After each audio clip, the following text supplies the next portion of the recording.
भगवान धीरे धीरे आगे बढ़े। आज भगवान 27 दिन के हो गए और 27वें दिन भगवान ने एक कौतुक किया। कौतुक ये किया कि अपने आप करवट बदल लिया। देखो छोटा बच्चा है, जैसे डाल दो में सपड़ा रहता है, लेकिन 27 दिन के गोविंद आज भगवान ने अपने आप करवट बदला। गोपियों ने देखा, ए मैया देख तो से तेरे लाला ने अपने आप करवट बदल लिया। मैया कहते हैं अब तो आज कुछ उत्सव होना चाहिए। बालक जब अपने आप करवट बदलता है तो एक उत्सव मनाया जाता है। आज नंद के भवन में उत्सव मनाया जाना है। सो यशोदा मैया तैयारी में लग गई।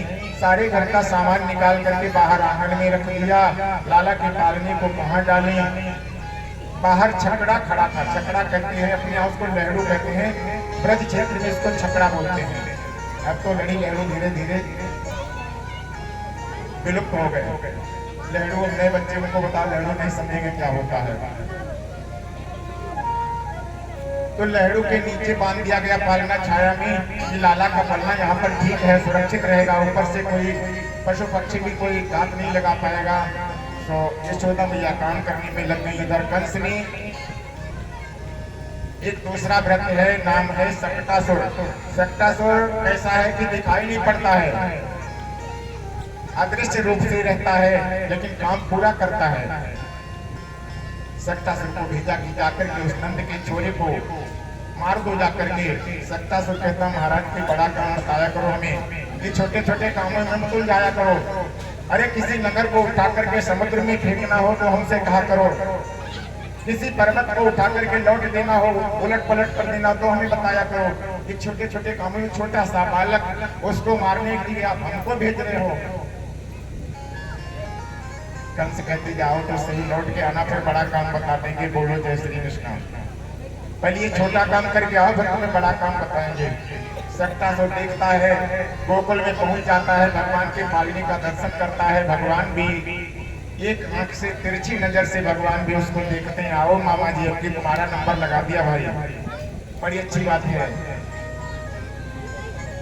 अदृश्य है, दिखाई नहीं पड़ता है। जैसे हवा हमको दिखाई नहीं पड़ती है, इस प्रकार से सक्टासुर किसी को दिखाई नहीं पड़ता है। आकर के उस लहड़ू के ऊपर वाली लकड़ी पर, जिसको बल्ली बोलते थे, उस पर आकर के बैठ जाता है और सोचता है कि बालक की जरा सी नजर हटे हमारे ऊपर से तो इसका गला दबोच लेंगे और गला दबा करके इसका प्रणाम कर देंगे। भगवान कहते कोई बात नहीं, बैठे रहो, थोड़ी देर इंतजार कर लो, बस तुम्हारी महारानी तुमको लेवाने के लिए आती ही होंगी, अर्थात मौत की देवी जो है, मौत महारानी तुम्हें लेने के लिए तैयार है। बस भगवान देख रहे हैं कि ऊपर लकड़ी पर बैठा हुआ है, उस छकड़े की लकड़ी के ऊपर बैठा भगवान की तरफ टकटकी बांध करके निहार रहा। भगवान पालने में लेटे हुए हैं। बाकी ब्रजवासी उसको नहीं देख पा रहे, किसी को नहीं पता है कि लहड़ू पर कोई असुर बैठा हुआ है। भगवान ने अपने बाएं पैर को धीरे से ऊपर को उठाया, ऊपर उठा करके बाएं पैर के अंगूठे को उस लहड़ू की लकड़ी में लगाया, तख्ते में पटले में लगाया और पटले में लगा करके धीरे से झोंका लगाया, एक झटका लगाया और झटके में छकड़ा उल्टा पलट गया और जब ही पलटा उस सक्टासुर की गर्दन पर जाकर के बुढ़ी रख गई जिस पर वो बैठा हुआ था और गर्दन के दबने से उसको छटपटा करके प्राणांत हो गया। बोले गोविंद भगवान की। इस प्रकार से भगवान ने 27 दिन की अवस्था में सक्टासुर का उद्धार कर लिया। कंस को पता चला कि जो सक्टासुर कहता था कि महाराज हमें कोई बड़ा काम बताओ, पहाड़ को उखाड़ करके अगर फेंकना हो तो बता दिया करो, किसी नगर को उठा करके समुद्र में डालना हो तो हमें बताया करो। अरे छोटे छोटे बालकों को मारने के लिए हमें काम सौंपते हो। कोई बड़ा क्रिमिनल हो तो दरोगा जी को भेजो, नहीं तो होमगार्ड भैया को भेज दो, ले आएंगे पकड़ कर। बोलो जय श्री कृष्ण। कंस को पता लगा कि सक्टासुर का उद्धार हो गया है। अब तो उसकी चिंताएं दिनों दिन बढ़ गई, दिनों दिन चिंताएं बढ़ रही हैं। एक और दैत्य है, नाम है तृणावर्त, जो चक्रवात रूप में चलता है। चक्रवात जानते हो, जिसको हम लोग अपने गांव की भाषा में बवंडर कहते हैं। बवंडर सर्दियों में तो नहीं, लेकिन गर्मियों में आपने देखा होगा कि बड़े बड़े बवंडर आते हैं। और जब मैं बचपन में था तब ये बवंडर बहुत आते थे, अब इतने नहीं आते हैं, पता नहीं क्यों, कारण कोई वो प्रकृति माता जाने। लेकिन पहले बहुत बड़े बड़े बवंडर आते थे, घरों के जो छप्पर हैं उनको उड़ा कर के ले जाते थे। छप्परों में से इतना इतना वो कूड़ा निकल करके ऊपर चला जाता था उल्टा उल्टा। अभी भी कभी कभी देखने को मिलते हैं। तो ये क्या है कि बवंडर के रूप में चलता है। दैत्यो नाम्ना तृणावर्तः कंसभृत्यः प्रणोदिता चक्रवात स्वरूपेण जहारासीनं पर्वतम्। कंस ने उसको बुला करके नंद के लाला को मारने के लिए, अर्थात हमारे काल का काल बन करके जाओ और हमारे काल का काल बन करके उसका काल करो, जाकर के उसको मारो जाकर के, इस प्रकार गोकुल में भेज दिया। इधर भगवान धीरे धीरे कुछ बोलने लगे हैं। एक दिन मैया के पास बैठ करके भगवान मैया से पूछने लगे, मैया मुझे तो पालने में डाल करके दिन भर दूध दही का संभार करती रहती है, मुझे लग रहा है कि तो मेरे को कम मानती है, दूध दही को ज्यादा मानती है। यशोदा मैया कहती, लाला कहाँ से तेरे मन में ऐसी बात आ गई? अरे मैं तो तुझे अपलक निहारना चाहती हूँ, हर पल अपनी गोद में रखना चाहती हूँ, हर क्षण तुझे निहारना चाहती हूँ। अरे दूध दही अपनी जगह पर है, तो उससे ज्यादा प्यारा थोड़ी है लाला। तो यशोदा मैया लाला को गोद में लेकर के आंगन में बैठ जाती हैं। ठीक है, मैंने दूध दही का काम छोड़ दिया, अब तुझे कभी नहीं छोड़ूंगी, तुझको लेकर के ही बैठूंगी। यशोदा मैया अपने लाला से दुलार करने लग जाती हैं, लाड़ लड़ाने लग जाती हैं, गाल पर पुचकारती हैं, कभी उसके बालों को संवारती हैं, कभी अपने कलेजे से चिपकाती हैं, तो कभी उसके हाथ को चूमती हैं। इस प्रकार से यशोदा मैया अपने लाला से लाड़ लड़ा रही हैं। और उधर से वो कंस का भेजा हुआ तृणावर्त नामक दैत्य चलता है बवंडर के रूप में। भगवान देखते हैं कि यशोदा मैया अगर मुझे गोद में लेकर के बैठी रही और वो मामा आ गए यहाँ पर उड़ा करके तो ले जाएंगे, यशोदा मैया साथ में उड़ जाएंगी। बोलो जय श्री कृष्ण। हम तो अपने आप को अपनी लीला से बचाएंगे, यशोदा मैया अगर कहीं जमीन पर गिर गए तो ये घायल हो जाएंगी, आहत हो जाएंगी, व्यथित हो जाएंगी। इसलिए भगवान ने कौतुक करना प्रारंभ किया, अपने वजन को बढ़ाने लग गए। छोटा सा लाला, जिस लाला को यशोदा मैया गोद में लेकर के बैठी थी, अब वजन बढ़ाने लग गए। पहले तो कंधे पर डाले थी, वजन लगा तो कंधा टूटने लगा, जल्दी से उतार करके यहाँ अपने कमर पर ले लिया। ये लाला तेरा वजन क्या पहाड़ बाढ़ बन गया, क्या है तू? कमर पर भी इतना वजन आ गया, कमर टूटने लग गई, उतार करके घुटने पर बैठा ला। अब तो यशोदा मैया को लग रहा है घुटना भी फटा जा रहा है, कितना वजन मेरे लाला, क्या कोई राक्षस है तू? अरे पहाड़ जैसा वजन तेरा बढ़ता चला जा रहा है। भगवान कहते भैया धीरे से उतार के रख दो, वरना तुमको भी उड़ना पड़ जाएगा। बोलो जय श्री कृष्ण। और भगवान ने इतना वजन बढ़ाया, इतना वजन बढ़ाया कि यशोदा मैया नहीं रोक पाई और उठा करके ठसक दिया आंगन में। ले लाला, तू पहाड़ हो या राक्षस मुझे नहीं पता, यहाँ बैठ, मैं नहीं ले पाऊँ तुझे। और इतना कह करके यशोदा मैया दूध दही के सवार में लग गई। दैत्य ने ब्रज में प्रवेश किया और जैसे ब्रज में प्रवेश किया, ऐसा लगता है कि ब्रज जो है इस वायु के साथ, इस हवा के वेग के साथ उड़ा चला जा रहा है। और दैत्य जो वो भी चाहता है कि सारे ब्रज को उड़ा करके यमुना के रास्ते सागर तक पहुंचा देंगे। लेकिन मेरे गोगम आंगन में बैठ करके उसकी प्रतीक्षा कर रहे हैं, आ जाओ मामा। सारे ब्रज को तहस नहस करता हुआ, किसी का छकड़ा जाकर के यमुना में गिरता, किसी का घर की जो छत है उड़ करके यमुना की तरफ चली जाती है।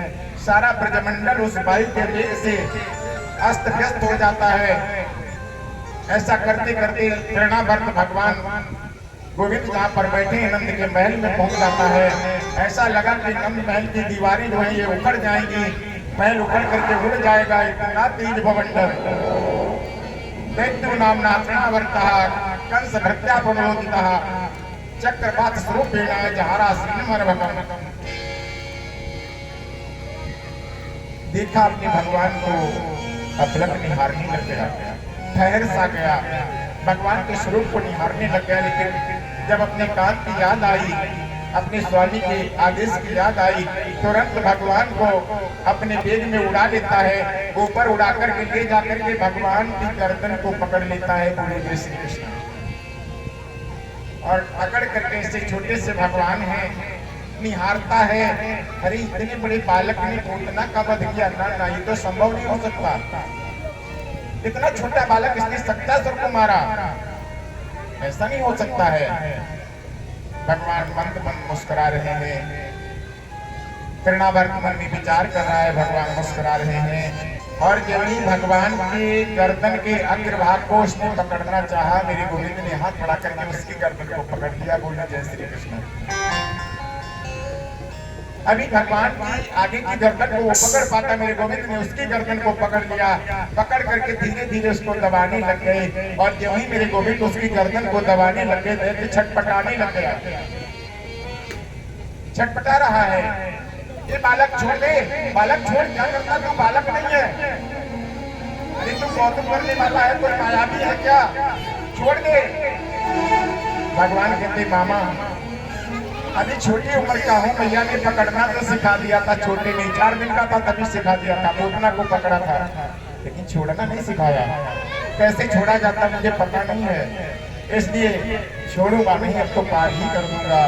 और भगवान ने उसकी गर्दन को ऐसे दबा दिया कि छटपटाते हुए यमुना के किनारे जाकर विवेक के धड़ाम से गिर गया। भगवान इस प्रकार से मेरे गोविंद ने चक्रवात स्वरूप तृणावर्त का उद्धार कर दिया। अभूवकीयं स्तनकालकूटं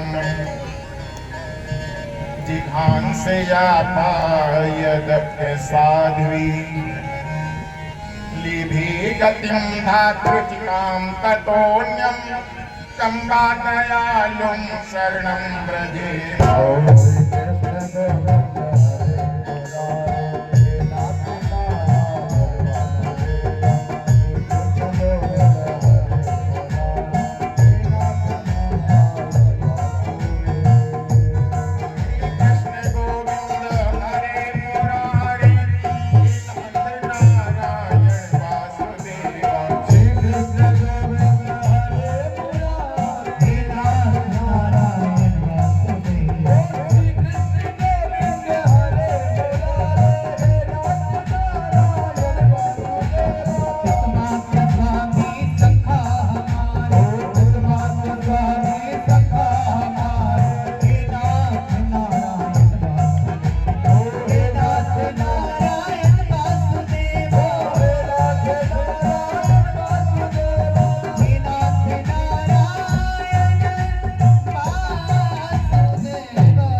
अगर आप लोग साथ में नहीं बोलेंगे तो अच्छी बात नहीं है।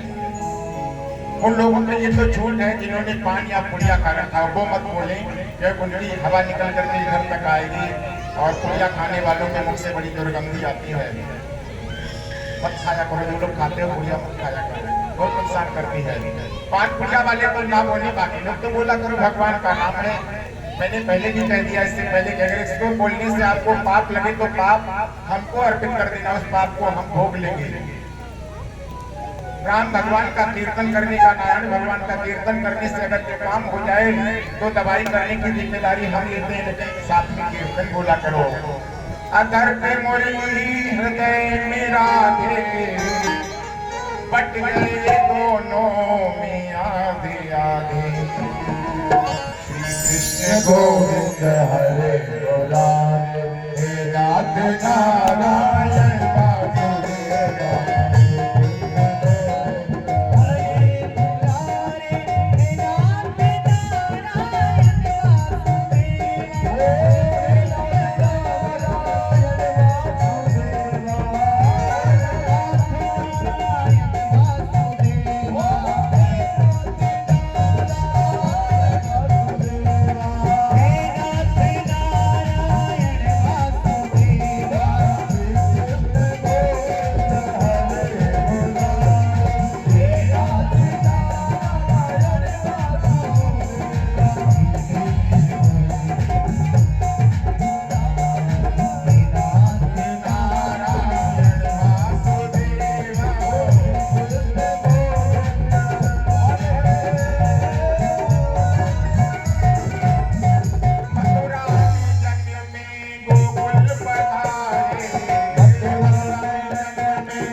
कृष्ण कन्हैया लाल की जय हो।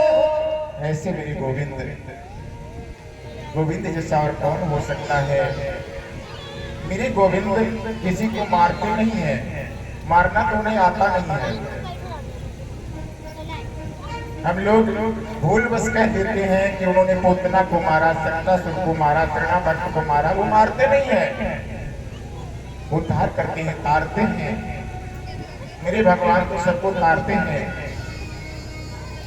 जिस पर अपना हस्त रख देते हैं उसका उद्धार कर देते हैं, अर्थात अपने धाम में भेज देते हैं। कम्बा दयालु शरणम ब्रजेम, ये प्रभु तुम्हारे जैसा और कौन दयालु हो सकता है। हम सबको चाहिए कि उनकी शरण ग्रहण करें। सर्वधर्मान परित्यज्य माम एकम शरणम ब्रज, अहम त्वा सर्वपापेभ्यो मोक्षयिष्यामि मा शुचः। हम सबको चाहिए कि भगवान की शरण ग्रहण करें। एक दिन वसुदेव जो कंस के कारागार में हैं, देवकी के साथ में कारागार में बंद है, कैदी के रूप में है। अपने कुल पुरोहित गर्ग जी को बुलाते हैं। गर्गाचार्य जी यदुवंश के कुल पुरोहित हैं। बुलाकर के, यद्यपि गर्गाचार्य बड़े विद्वान हैं, परम विद्वान हैं, दिव्य दृष्टि के द्वारा सब देख लेते हैं, फिर भी वसुदेव जी उनसे निवेदन करते हैं कि हमारे दो बालक गोकुल में नंद बाबा जी के यहाँ हैं और आप जाकर के उनका नामकरण संस्कार कर दो। गर्गाचार्य जी सब जानते हैं, बड़े प्रसन्न होते हैं। चलो, जानना अलग बात है, लेकिन बिना कहे कोई काम कर तो नहीं सकते हैं। हमारे ब्लॉक प्रमुख जी, हम जानते हैं कि हर बार ये पितृपक्ष में श्रीमद् भागवत कथा का अनुष्ठान करते हैं, लेकिन इनके बिना कहे थोड़े करेंगे हम आकर के। हमें पता है करना पड़ेगा, लेकिन बिना कहे जब तक रहेंगे नहीं तब तक कैसे करेंगे, कहना पड़ता है। इसी प्रकार से वसुदेव जी ने गर्गाचार्य जी को बुला करके निवेदन किया कि महाराज हमारे दो बालक नंद के यहाँ हैं, जाकर के उनका नामकरण संस्कार कर दो। गर्गाचार्य जी वसुदेव जी के आग्रह पर गोकुल के लिए पधारे और गोकुल में नंद भवन में पहुंचे। नंद बाबा ने बड़ा सत्कार किया, उनका ब्राह्मणोचित सत्कार किया। गर्गाचार्य जी ने नंद जी को कहा कि हम वसुदेव के जो दो बालक हैं उनका नामकरण करने के लिए पधारे हैं। नंद बाबा तो बड़े प्रसन्न हो गए। जानते हैं कि गर्गाचार्य जी कितने विद्वान ब्राह्मण हैं। यशोदा मैया से जाकर के कहा कि वसुदेव जी ने अपने पुरोहित को यहाँ नामकरण संस्कार करने के लिए भेजा है। यशोदा मैया को ये बात अच्छी नहीं लगी। यशोदा मैया को ये बात अच्छी नहीं लगी। उन्होंने कहा कि तो वसुदेव ने हमारा अपमान किया है। अरे हमारे कुल पुरोहित क्या कम विद्वान हैं, उनको नामकरण संस्कार करना नहीं आता है, या हमारे पर उनको विश्वास नहीं था कि हम दो बालकों का नामकरण करवाएंगे। ये तो सरासर हमारा अपमान किया है। नंद बाबा यशोदा मैया को समझाते हैं कि देवी कोई बात नहीं, देखो गर्गाचार्य जैसा विद्वान दूसरा कोई नहीं है। ये देवी हमारे कुल पुरोहित हैं, वो भी विद्वान हैं, लेकिन गर्गाचार्य इस धरा पर सबसे अधिक बड़े विद्वान हैं। उनके जैसा कोई विद्वान नहीं है। यशोदा मैया कहती चलो आज पता लगा लेते हैं कितने बड़े विद्वान हैं। आज ब्राह्मण की परीक्षा लेंगे कि देखें वसुदेव ने हमारा अपमान किया या वास्तव में ये कोई विद्वान ही है। यशोदा मैया ने उनकी परीक्षा लेने की बात मन में सोच ली। इधर नंद बाबा कहते हैं ब्राह्मण देवता से कि देखो यहाँ पर हमारा बालक 4 दिन का था, तो एक राक्षसी ने आकर के उसको मारना चाहा। पता नहीं भगवान की कितनी बड़ी कृपा थी कि मेरा बालक बच गया। 27 दिन का हुआ तो एक दूसरा असुर आया, उसने मारने का प्रयास किया, लेकिन विधाता ने वहां पर भी मेरे बालक को बचा लिया। एक दिन तो एक बवंडर आया तो मेरा बालक उड़ता चला गया। अरे बड़ा अच्छा हुआ कि वो यमुना से पहले रेत में ही गिर गया। अगर कहीं यमुना जी में गिर जाता तो मेरा बालक डूब कर मर जाता। सो ऐसा करो, ये कंस की करतूतें हैं, चुपके से किसी एकांत स्थान में जाकर के इसका नामकरण करवा लेते हैं।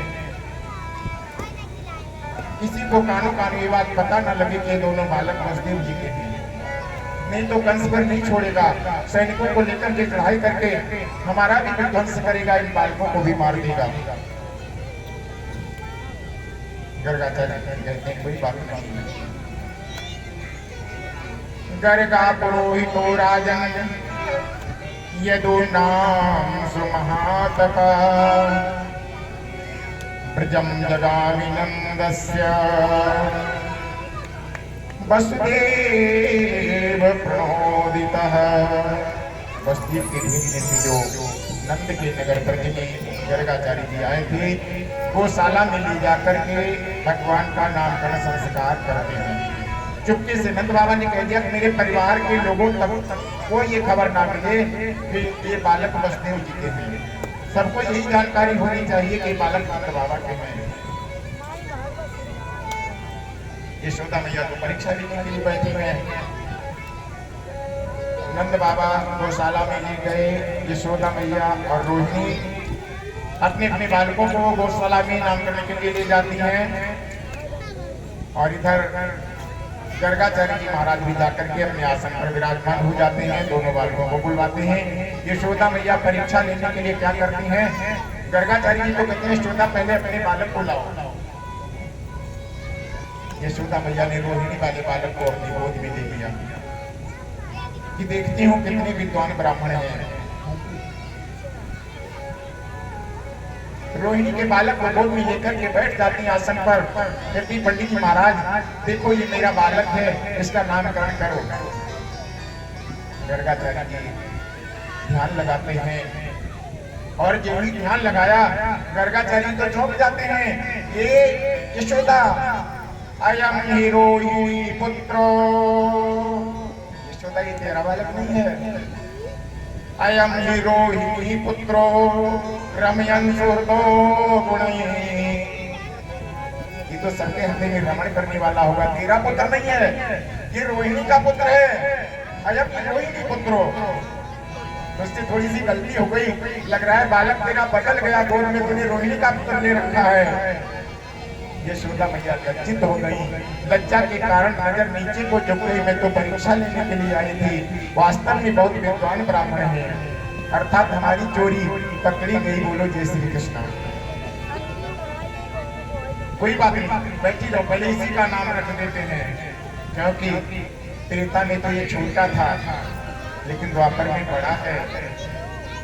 अयम हिरोहिणी पुत्रो रमयन सुहृदो गुणैः आख्यास्ते राम इति, इसका नाम राम होगा क्योंकि सबके हृदय में रमण करने वाला होगा।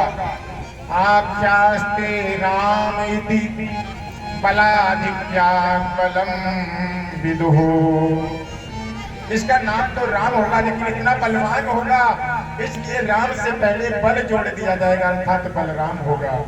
बोलिए बलराम भगवान की। ये शीशा बता रहे हैं, त्रेता में लक्ष्मण बने थे, इस बार देवकी के साथ में गर्भ में आकर के योग माया के द्वारा संकर्षण विधि से रोहिणी के गर्भ में स्थापित किए गए।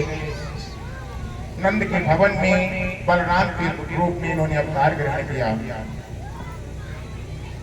त्रेता युग की बात है, लक्ष्मण जी छोटे थे, राम जी की आज्ञा का पालन करते करते सारा जीवन बिता दिया, और ऐसे ऐसे काम करने पड़े जो लक्ष्मण कभी नहीं करना चाहते थे, लेकिन राम जी की आज्ञा में बंद करके उनको भी करना पड़ा। जिस समय भगवान श्री राम लंका पर विजय प्राप्त करने के बाद में लौट करके अवधपुरी में आए, उनका राज्याभिषेक किया गया।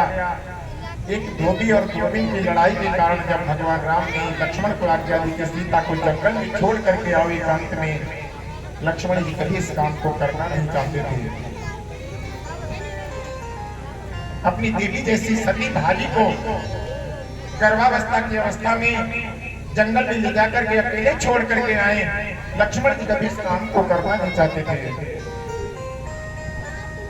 लेकिन छोटे थे, बड़े भाई की आज्ञा के पालन में बंध करके देवी सीता को ले जाकर के जंगल में छोड़ करके आना पड़ा। द्वापर में भगवान जब कृष्णा अवतार लेने के लिए तैयार हुए और शेष भगवान से कहा कि चलो हमारा सहयोग करने के लिए, शेष भगवान ने सिर हिला दिया, नहीं नारायण हम नहीं जाएंगे आपके साथ में। भगवान कहते काहे को नहीं जाको, मैंने परेशान तो तुम्हें किया नहीं। अरे कैसे नहीं किया, देखते थे केवट निम्न जाति का होकर के हमको उल्टी सीधी बातें बोल रहा था और आप सुन रहे थे खड़े खड़े। हम थोड़ा सा बोलना चाहते थे, हमें बोलने नहीं दिया क्यों, हम छोटे थे। केवट इतना बढ़ गया था कि वो कहते कहते हमारे बाप तक पहुंच गया। अरे हम तक रहता कोई बात नहीं, उसने तुम्हारे बाप तक को ले डाला। आपने कुछ नहीं कहा था उस समय। मोहि राम राव रिहान दशरथ शपथ सब साची कहाऊं, पर तीर माने लखन पे। जब लगने पाई पखारी होता केवट कहता है मोहि राम राव नहीं, राम तुम्हारी कसम, तुम्हारे बाप की कसम। लोग कहते हैं तुमने तुम्हारे बाप नहीं कर पाएंगे। केवट कहता है राम तुम्हारी कसम, तुम्हारे बाप की कसम। मोहि राम राव रिहान दशरथ, दशरथ तो बाप है राम के, वो बाप तक चला गया। आपने एक बात नहीं की, मैं नहीं जाऊंगा इस बारे में। नारायण कहते चलना तो पड़ेगा, अकेले थोड़े लीला हो जाएगी, लीला में तो सबकी जरूरत पड़ती है, तो चलोगे नहीं तो कैसे लीला करेंगे। शेषनाथ जी कहते हैं अगर चलेंगे तो इस बार बड़े बन करके चलेंगे और तुमको हमारी आज्ञा में रहना पड़ेगा। भगवान कहते कोई बात नहीं, स्वीकार है, लेकिन चलो लीला तो करनी है। तो इस बार शेष भगवान जो है बड़े भाई के रूप में अर्थात बलराम के रूप में आकर के प्रकट हुए। बोलिए बलराम भगवान की जय हो। अब जो रोहिणी की गोद में भगवान थे, अनंत कोटि ब्रह्मांड नायक परात्पर परमात्मा परम ब्रह्म परमेश्वर, गर्गाचार्य जी ने आदेश किया कि इनको आगे बढ़ाइए, इनका नामकरण संस्कार किया जाए। और गेहूं यशोदा ने रोहिणी की गोद से भगवान को गोद में लिया। गर्गाचार्य जी ने उनकी तरफ नजर उठाकर के देखा, देखते रह गए, निहारते रह गए, पलक निहारते हैं, पलक नहीं झुक रहा है। गर्गाचार्य जी उस बालक के छवि को देखते रह गए और एक क्षण, दो क्षण, चार क्षण देखते तो कोई बात नहीं थी। गर्गाचार्य जी तो अपनी स्तुति भूल गए, भगवान की छवि को ही निहार रहे हैं। यशोदा मैया कहती है हे ब्राह्मण देवता क्या निहार रहे हो, इसका नामकरण करना है। गर्गाचार्य जी चौंक जाते हैं, अरे ठीक है, मैं तो भूल ही गया था, मेरे गोविंद का स्वरूप ही इतना सुंदर है, जो भी देखता है वो देखता रह जाता है। और जो ही गर्गाचार्य जी ने अपना ज्योतिषी का खाता आगे बढ़ाया, चौक पड़े बहूनि सन्ति नामानि। यशोदा इसके 1 2 4 6 100 1000 नाम हो तो हम बता दें। बहूनि सन्ति नामानि, बहूनि सन्ति नामानि, यशोदा तव सुतस्य च।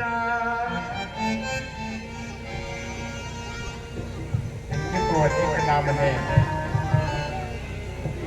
अनेक नाम है। गुण कर्मानुरूपाणि तान्यं वेद नो जनः। अरे इनके तो अनेकों नाम हैं और जो नहीं नाम है वो लोग इनके गुण और कर्मों से बना लेंगे। ये बंसी बजाने वाला हो तो कोई बंसीधर कहेगा, कोई मुरलीधर कहेगा, काला है तो कोई कृष्ण कहेगा, जहर पीने के कारण श्यामला हो गया तो कोई श्याम कहेगा, किसी के मन को ये मथेगा तो ये सांवरिया कहा जाएगा, कभी ये पर्वत अपनी उंगली पर धारण करेगा तो गिरधर कहा जाएगा, किसी के मन को मोहित करेगा तो मोहन कहा जाएगा। कितने नाम बताऊं यशोदा, शतनाम इनके हैं, सहस्त्र नाम इनके हैं, वेद पुराण जितने अक्षरों से भरे पड़े हैं उनसे भी कहीं ज्यादा नाम इनके। यशोदा बहूनि सन्ति नामानि, यशोदा तव सुतस्य च। गुण कर्मानुरूपाणि तान्यं भेद नो जना। लोग इनको कैसे जानेंगे कि अपने गुण और कर्मों के अनुसार जानेंगे। त्रिपुर का अगर नाश करेंगे तो त्रिपुरारी बन जाएंगे, मुरदैत्य को मारेंगे तो मुरारी बन जाएंगे, पापों का हार करेंगे, पापों का हरण करेंगे तो पापहारी बन जाएंगे, अघ को दूर करेंगे तो अघारी बन जाएंगे। कितनी नाम बताएं और सच बताएं जो अपने भाव को शुद्ध करके हम जिस नाम को जपने लग जाएं वही नाम भगवान का है। जिस नाम को हम जपने लग जाएं वही नाम भगवान का है। एक बार एक नगर में एक विद्वान बाबा जी आए, अच्छे साधक थे, सिद्ध महात्मा थे। तो लोगों ने उनके चारों तरफ घेर करके भीड़ लगा रखी थी। जो भी उनके पास पहुंचता, महाराज हमारे कल्याण की बात बता दो, कुछ हमारे कल्याण की बात बताओ। एक विक्षिप्त व्यक्ति था, थोड़ा सा पागल टाइप का था, जिसे कम पागल होते हैं लोग गांव में देखे होंगे तो लोग